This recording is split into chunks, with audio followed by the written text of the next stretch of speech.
This is July 15th to August 23rd, which is 6 weeks, and for SHS3 classes is July 15th to August 16th, which is 5 weeks.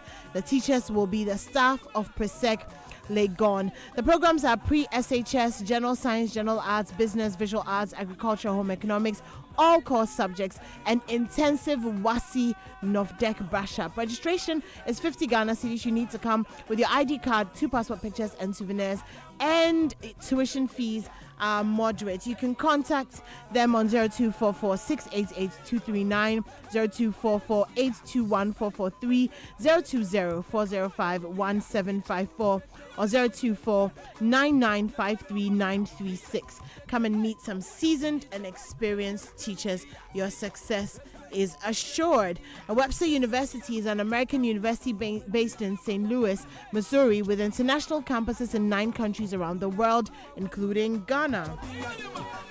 At Webster University Ghana, you get an American education with the opportunity of completing your degree in any of our network campuses in North America, Europe, and Asia. Apply in June and get up to 30% automatic scholarship. The Ghana campus currently offers both graduate and undergraduate degrees. Locate Webster University in East Legon off the Lagos Avenue behind Media Pharmacy. You can call Webster on 054-0120869 or 054-0120849. You can also visit the website at www.webster.edu.gh.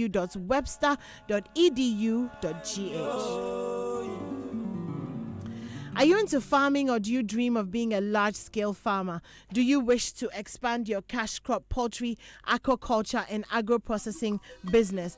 Do you have a comprehensive agri-business plan to contribute positively to the government's Planting for Food and Jobs program? Well, ADB, your most trusted bank with over 50 years experience in agri financing, well, you can count on us to offer the best financing solutions in making your dream a reality. Visit any of our 78 network branches nationwide and talk to our well-trained agri finance officers for a one-stop solution to make your dream a reality. Call our hotline on 0302-210-210 for further information. ADB, truly agri and more. Now, if you missed this last week, you have this weekend to come and see the play I Want Your Wife by Roverman Productions. Ben and Abna have been married for 10 years, and there's been heaven on earth that a message from a prophetess that Ben should give up his wife to another man started revealing cracks in that marriage. I Want Your Wife shows this weekend at the National Theatre, tomorrow and Sunday at 4 p.m. and 8 p.m. daily. You can get your tickets from here, Joy FM, Sunny FM, Bachona, Hachna, Total, the Shell Shops, Frankie's, Goyle, Say Cheers, Quick and Fine. Supermarket sponsors include Bond Savings and Loans, Crush Fruit Juice, Old Mutual Life Assurance Limited, Passionate, and Maximus Fun House. I Want Your Wife. Terms and conditions apply. Roverman Productions. Be the difference. Baby na tomato, baby too fresh like morning wine.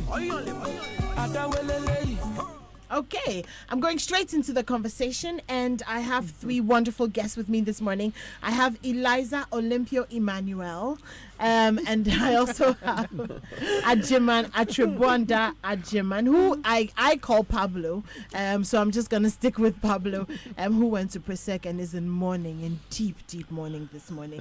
And also, Mariah Ekeni Owusu.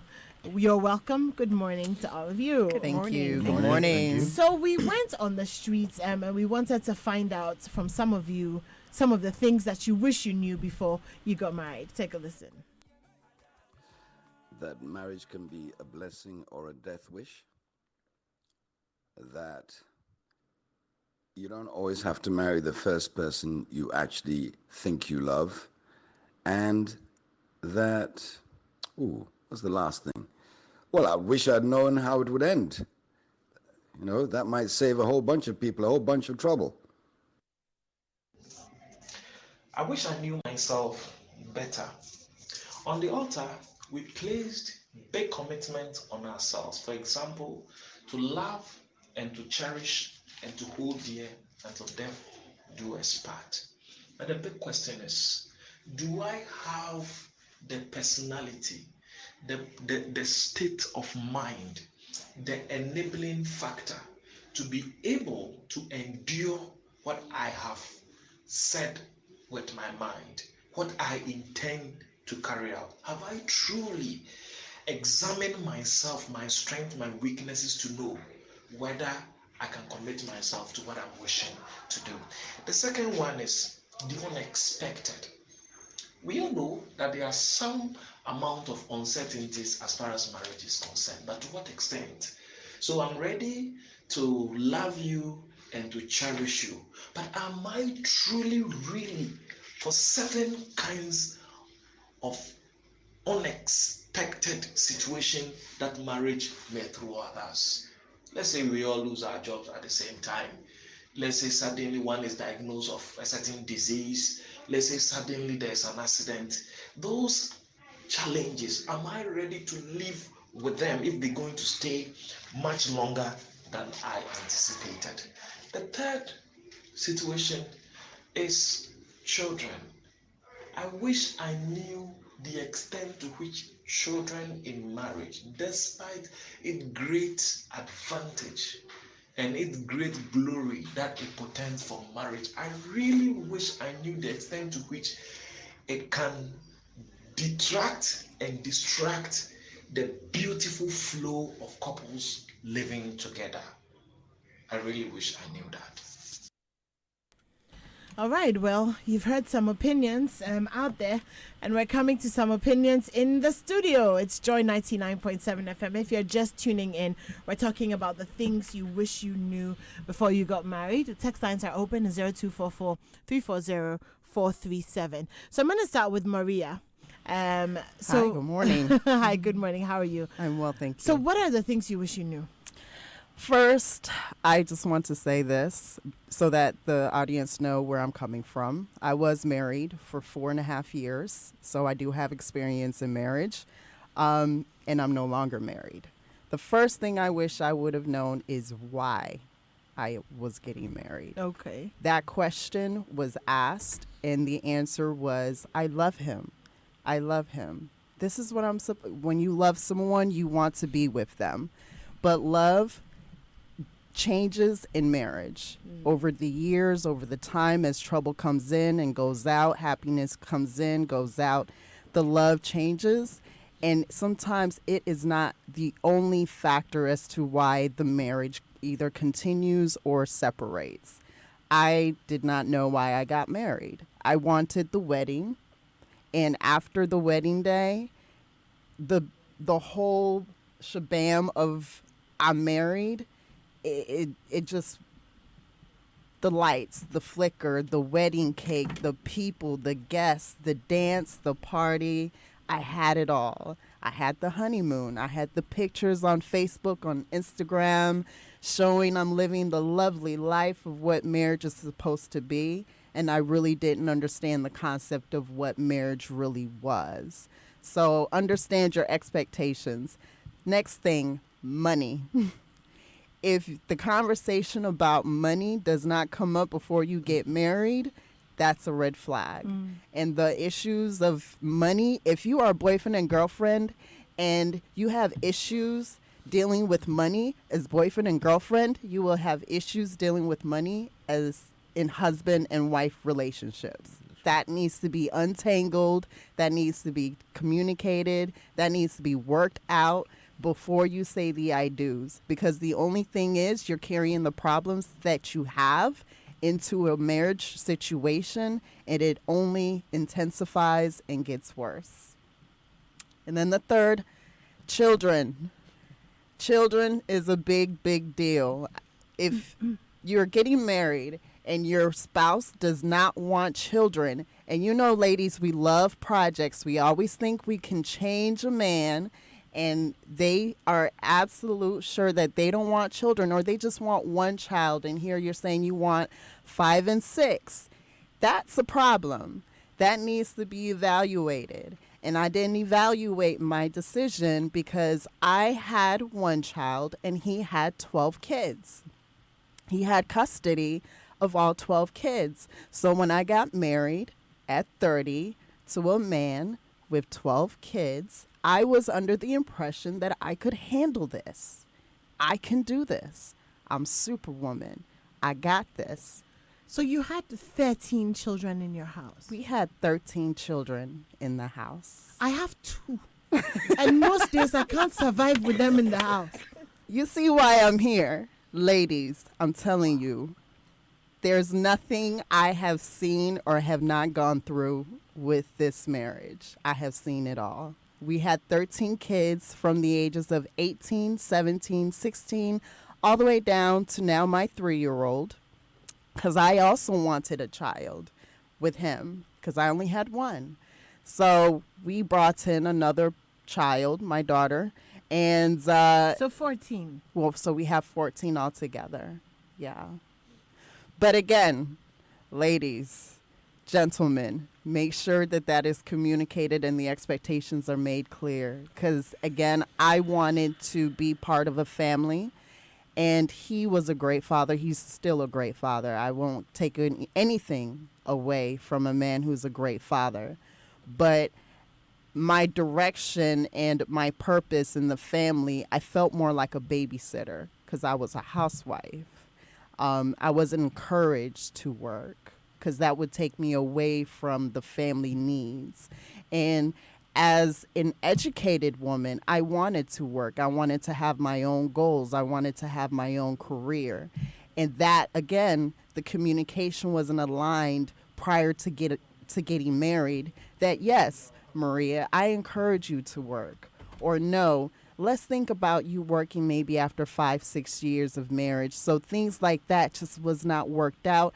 And in the result, we just could not make it.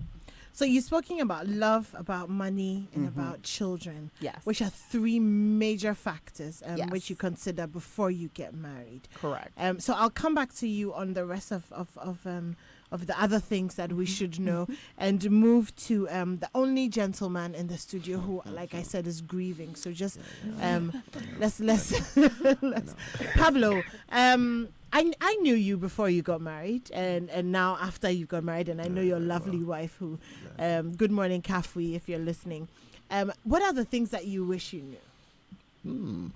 Well, listening to Maria, I think she noted some very important points. But for me, I think the first thing is that marriage is work.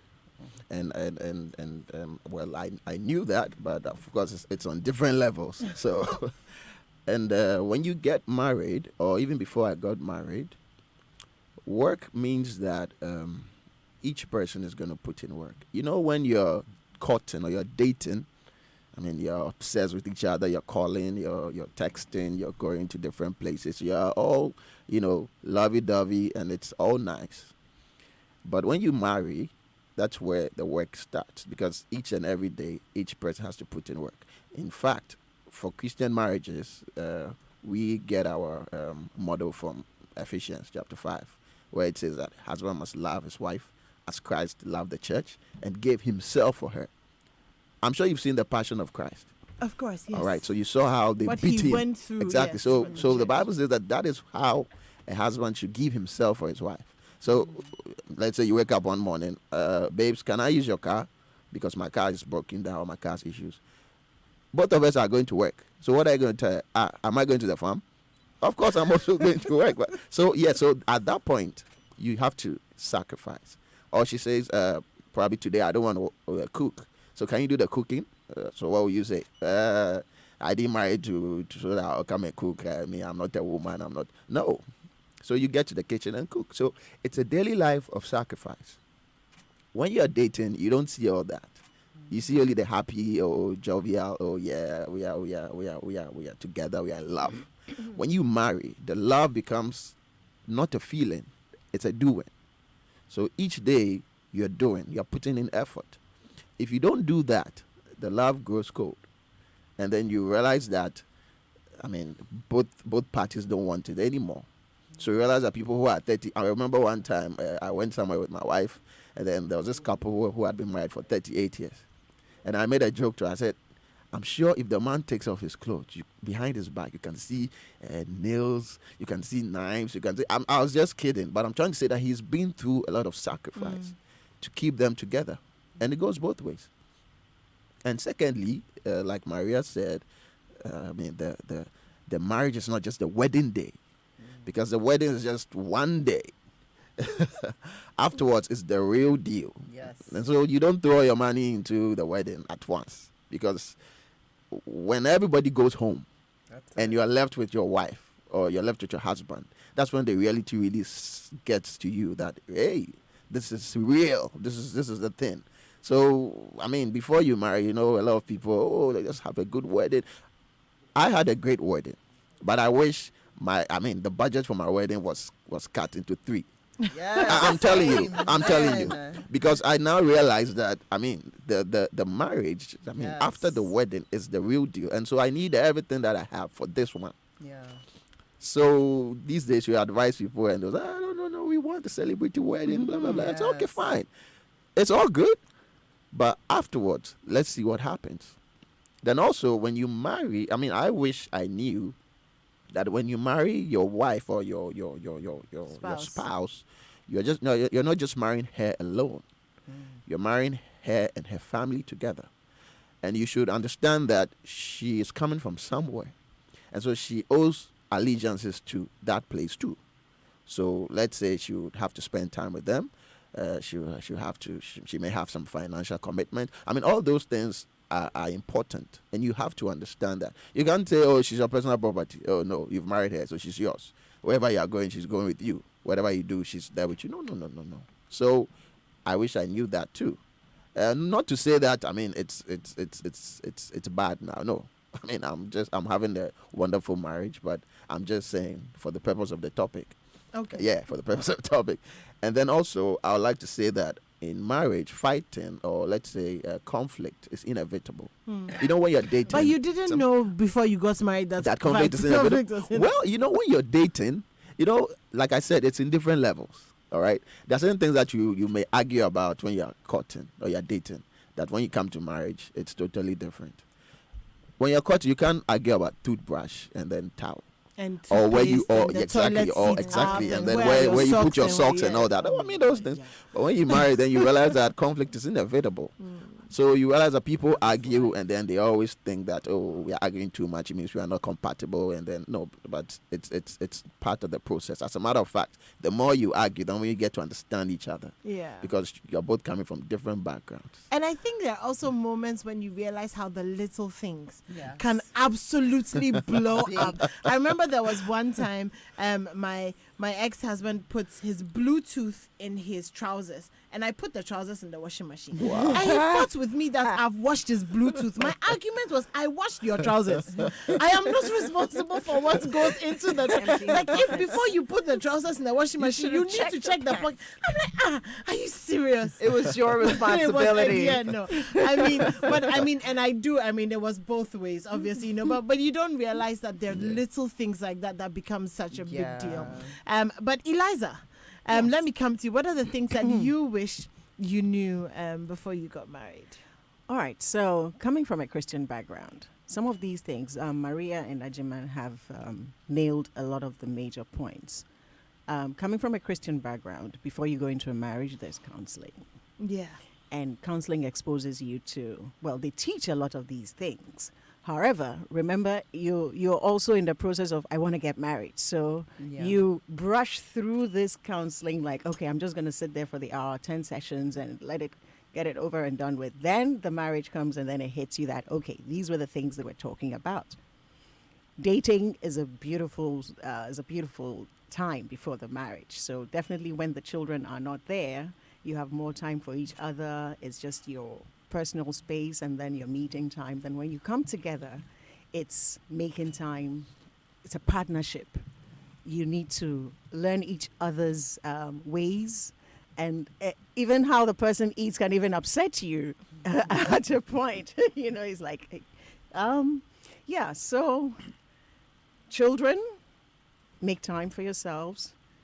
Finances, you need to share your finances. It must be open book. It's a lot of transparency is needed, and that is when it becomes team effort, and it grows from there, because if you do not work as a team, it will fall apart. So it's daily talking to each other, and life happens. So we take it a step at a time, and marriage cannot be foreseen. It's a daily affair. So understanding each other is quite key. It's quite. So, I mean, do you think that there's anything, and I'm coming back to Maria, do you think that there's anything that we went through before we got married, counseling, speaking to people, that adequately prepares you for what you're about to enter into? Quite honestly, no. It does not. I will say this. If you came from a home where you saw your dad and your mom in a loving relationship, the communication, the processes of what they do to, handle arguments, things like that, that may prepare you. Now, once you get into it, honestly, it's just you and that individual that came from a whole different background. And they may not have came from two-person household. They may have only lived with their grandfather or their auntie. And so the backgrounds are completely different. So, but what I will say, the counseling, I went through counseling and I didn't take it seriously. You didn't? I didn't. Because the questions asked were like, do you think you'll, have you guys worked on a cleaning schedule? And I'm like, a cleaning schedule? Really, honestly, but I understood what a cleaning why you need why a I cleaning need a cleaning schedule. And I didn't understand how I would feel if I did not see my husband cleaning with me. These are some of the things that I just did not take into consideration. My feelings of how I would feel if my husband does not clean as well as I do. So if I had to think about it over again, I would have taken the counseling more seriously. I would have listened to maybe a few of the older grandparents, aunties, and uncles who have, been married, not the single ones. Don't listen to the single auntie who's been single for 30 years. Listen to the married ones. Really honestly, like the ones that are single, they're single, but they're happy single. Listen to the married ones who can actually partake into your investment into your future of the decision that you're making. Also, I would say this too. Don't listen to your single friends. Like the single friends and the boys, the girls, the girls that you used to party with or the boys you used to go out with. They're single because they enjoy being their single life.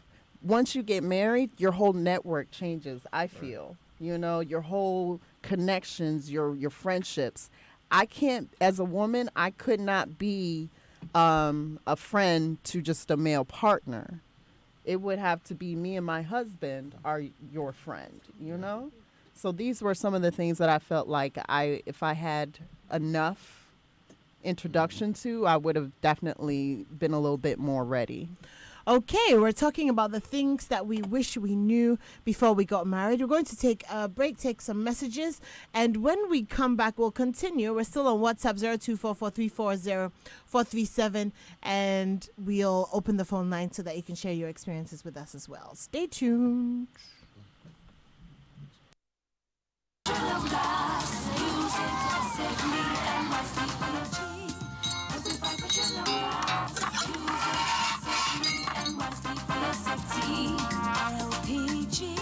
Do not improvise an auto gas cylinder.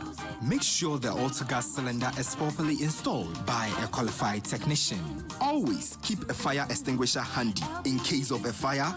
Stand at a safe distance and attack the base of the flames. Avoid decanting LPG from one cylinder to the other. Domestic transfer of LPG should be avoided. Cars fitted with auto gas cylinders should be filled at appropriate filling stations. A message from the National Petroleum Authority.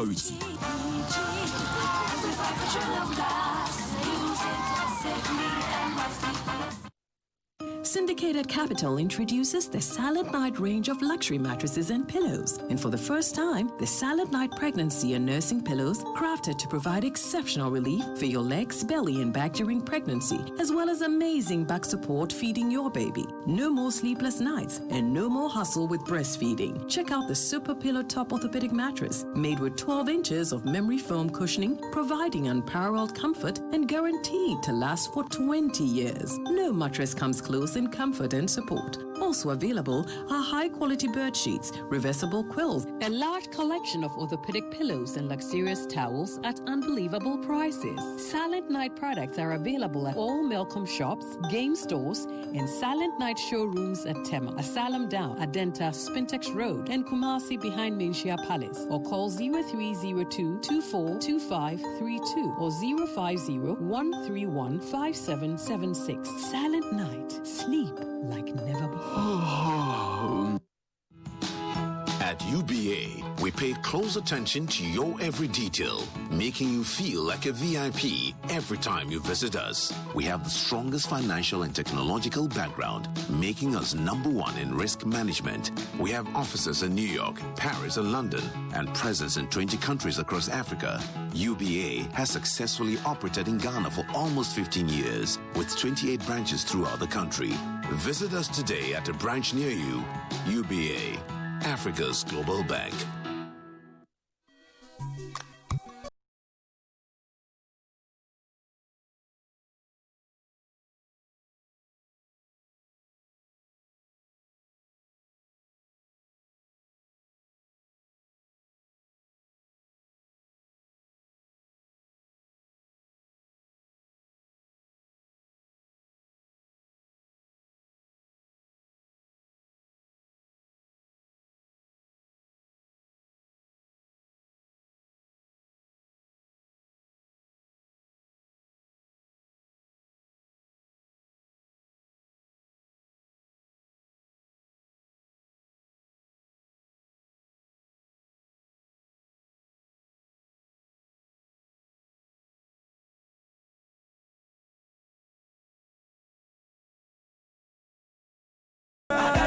And this is Adada by Flavor, and it's for you, Baba Tando. Happy birthday, my darling, sweetheart, sister, my heart, my fufu partner who doesn't actually go and eat fufu with me. You're an amazing woman. Thank you so much for all the love and the care and for just lighting up our world. You're absolutely, absolutely beautiful, and happy birthday to you. Hope you have a wonderful day. Baby na tomato, baby too fresh like morning wine. And also a very happy birthday to Mrs. Mildred Baba Abuaje of GCBE Banking.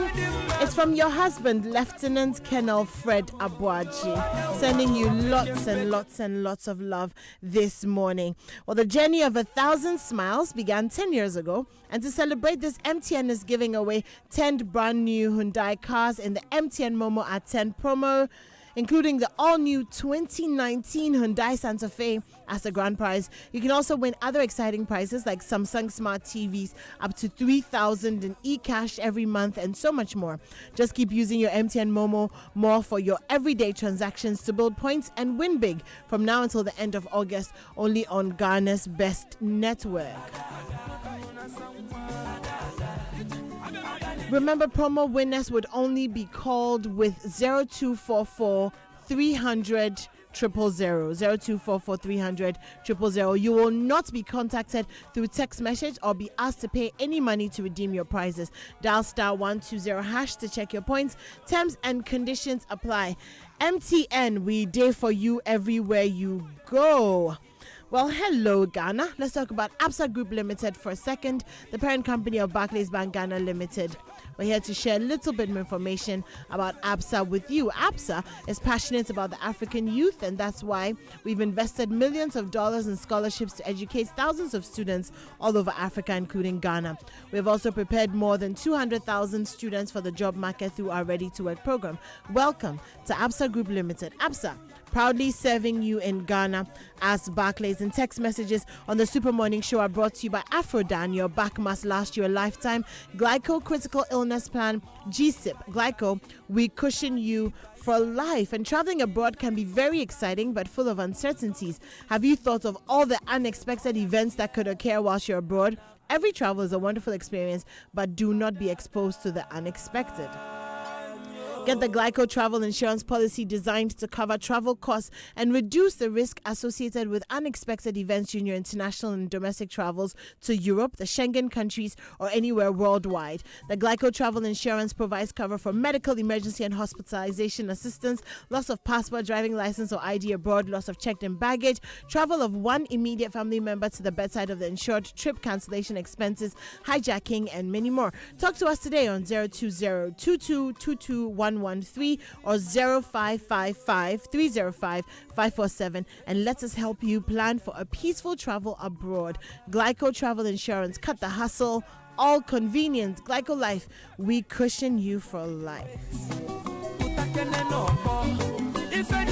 And honestly, if you're just joining us, you've missed so much. I don't even know where to start. But currently, we're having a conversation on the things we wish we knew before we got married.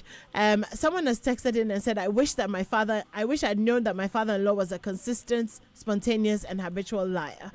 So that's interesting. But it's brought to light the concept of truth in marriage. And sometimes we take it for granted how transparent and how truthful we're going to have to be as we live with this person who is constantly with us. But I have Eliza, Pablo, and Maria in the studio with me. And Eliza was just talking about something to do with the nuclear family. Yeah, when you get married, you need to manage your expectations. Allegiances will shift. You're coming from a nuclear family where it was you being a daughter, you have your parents and your siblings, your brothers or sisters with you. You're going to marry someone else who is also coming from a similar family setup. When you come together as a couple, the allegiances will now shift a bit to become you and the couple being the main nuclear family, and your former nuclear family has become your extended family, more or less, but it's only once removed. So you must consider this and remember that your husband has a father and a mother and siblings who he held to heart before getting married to you. Now that heart is split in two. It must not be separate hearts, yes, but a bit here and a bit there, but more to the couple, more to the marriage, to grow the new nuclear family. And sometimes extended families do not appreciate this. This is from either party, from the man's side or you, my side. You know, you have to then manage those expectations and as a couple forge together ahead to make sure all interested parties are equally looked after. Right. Okay. More or less, yes.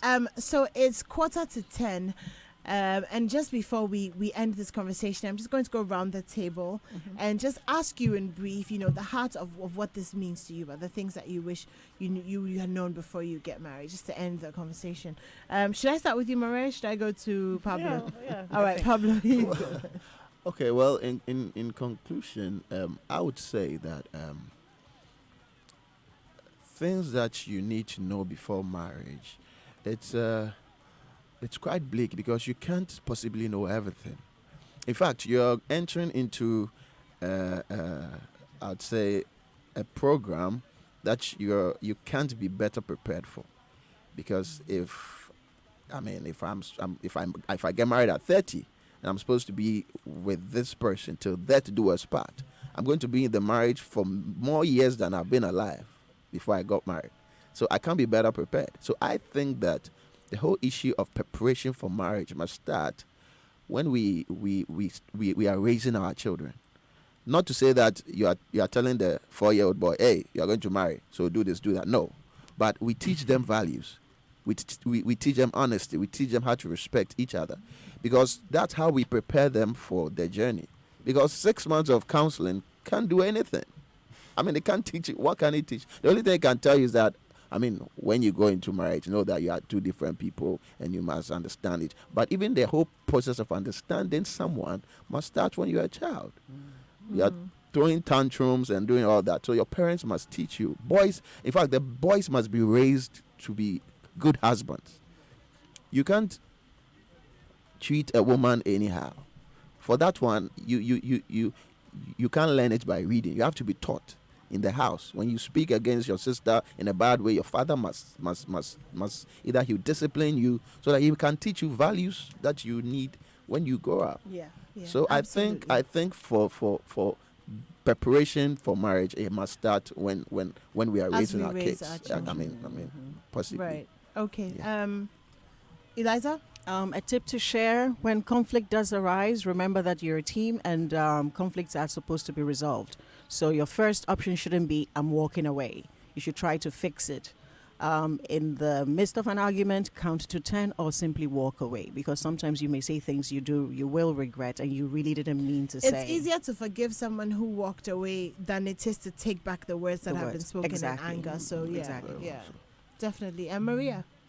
And I will say this, I know spirituality was part of it, but when you get married, you must be ready and armored to elevate your prayer life. If you don't have one, find one, get one, look on Find one, YouTube get one, for buy one, buy one. She's talking about a prayer life, just in case you missed it. I mean, you got to pray because Just to make it today. you got to pray. Hello. If you don't know how to pray, I don't know how in the world You're gonna a survive. marriage survives. Yeah. And that was one thing that lacked and dropped out of my life as problems and issues came. I wanted to go out. I wanted to drink. I wanted to do everything but get on my knees and pray and ask for God to change the person, because me, myself, and my spirit could not do it alone. So when you get into this, don't think that it's coming with the good. It's coming with good, but it's coming with a battle. Because it's a spiritual battle. The enemy, nothing likes anything that is positive. You have the negatives that are coming and will try to destroy your marriage in some way, shape, or form.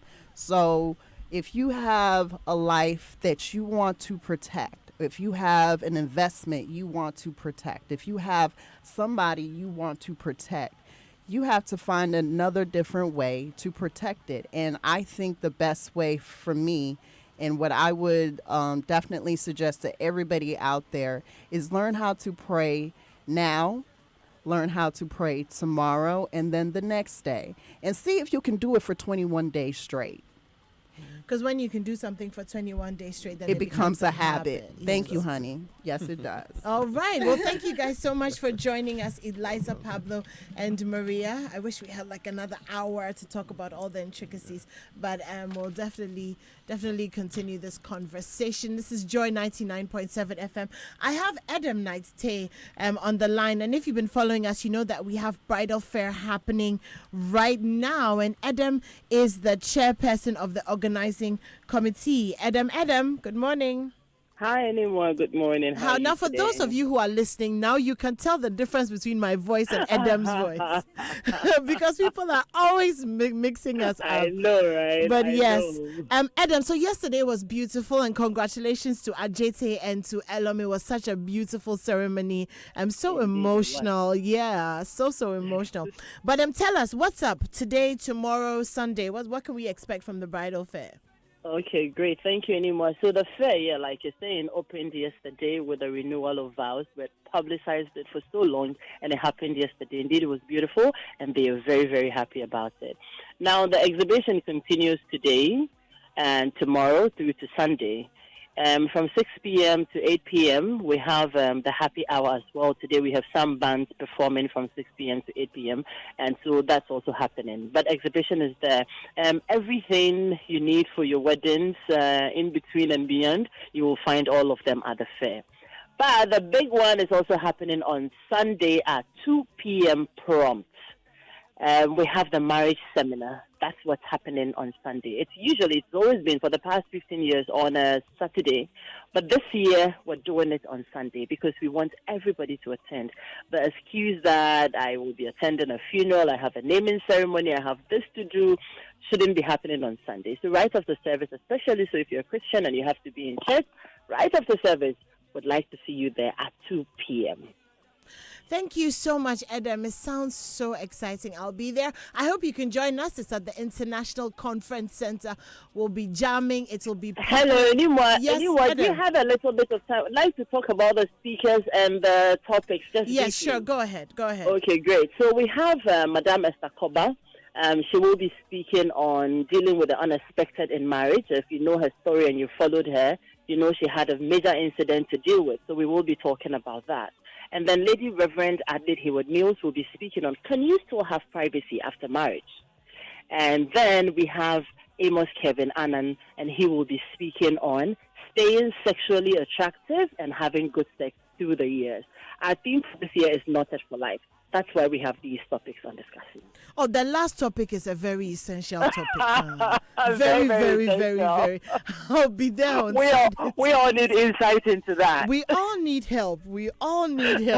Thank you so much, Adam, for all the hard Thank work. We you. look forward to joining you at the Accra International Conference Center from today right up until Sunday. This is still the Super Morning Show here on Joy 99.7 FM.